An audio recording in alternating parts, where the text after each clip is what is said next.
Alors la DAL, c'est la distribution alimentaire, locale, éco-solidaire. En gros, l'idée, c'est qu'on va chez des producteurs, on récolte, on les aide à récolter, on les aide à produire. On récolte, on ramène la production sur Montpellier et après on redistribue en se faisant une petite marge sur des produits qu'on achète. Et l'esprit, c'est vraiment de leur acheter au prix de magasin pour pas qu'ils finissent la crise essorée, quoi. 5,4 kg.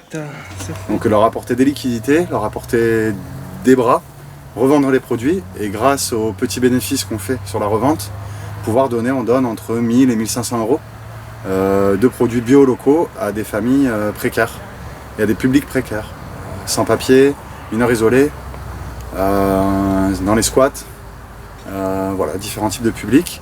Certains de ces familles sont ciblées par des associations dont c'est le métier, nous c'est pas notre métier. Nous c'est pas notre métier non plus de faire la distribution. Donc du coup on l'a fait de façon exceptionnelle pour le projet, oui, effectivement. Là on va livrer à 2 squats. Alors oui, c'est un peu particulier ce qu'on fait en ce moment. À la base, la 5e saison, c'est une association d'éducation populaire. C'est-à-dire, nous, l'idée de base, c'était qu'on récupérait des petits terrains pour lancer des petites productions agricoles, organiser des sorties pédagogiques, des chantiers agricoles.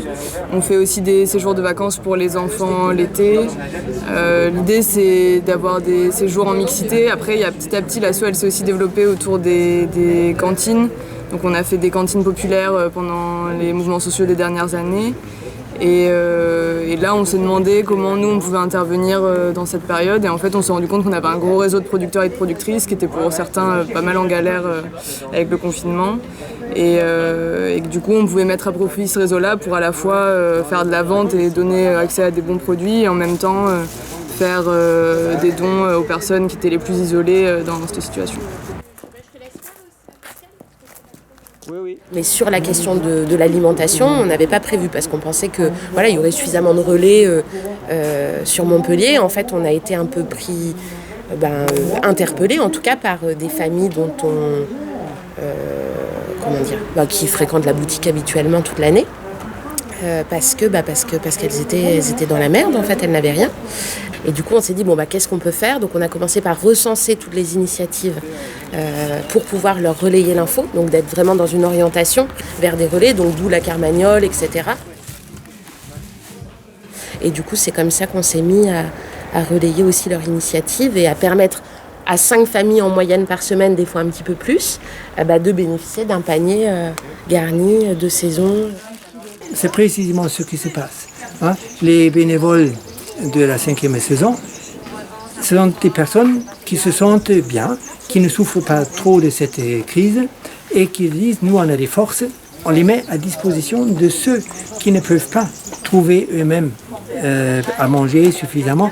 Et ils viennent aussi aider les agriculteurs qui, eux, certains sont complètement privés de marché, ce qui n'est pas notre cas, mais nous on a un niveau de production et ils nous prennent quand même notre surplus et nous aident à ne pas avoir des pertes.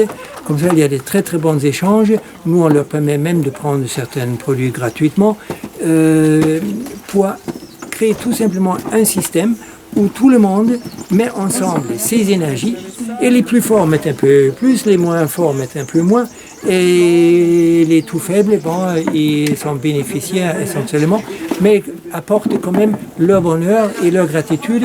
Et ça aussi, c'est une énergie très importante pour le bonheur de tous. La gratitude des uns et des autres, c'est aussi quelque chose qui complète le tableau.